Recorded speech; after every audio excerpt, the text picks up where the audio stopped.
So the next is the summary of micro manufacturing.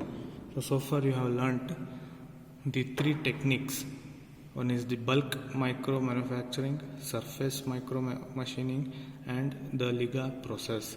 Now let us see or let us understand the summary of all the techniques, and let us see what are the advantages of these techniques.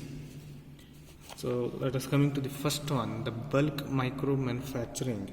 Here it is straightforward, involving well documented fabrication processes, and it is less expensive in the process, but material loss is high, and it is suitable for simple geometry, for example micro pressure sensors, dies, and some actuating elements.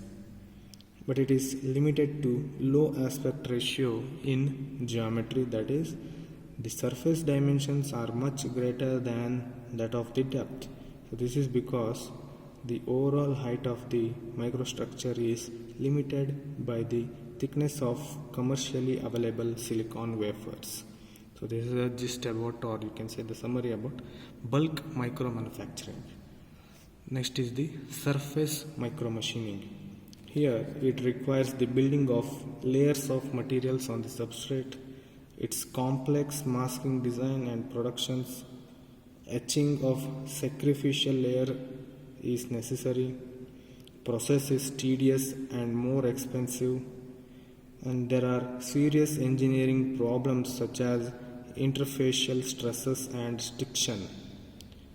And the major advantages of this micro machining is not constrained by the thickness of silicon wafers, wide choices of thin film materials to be used, suitable for complex geometries such as micro valves and actuators.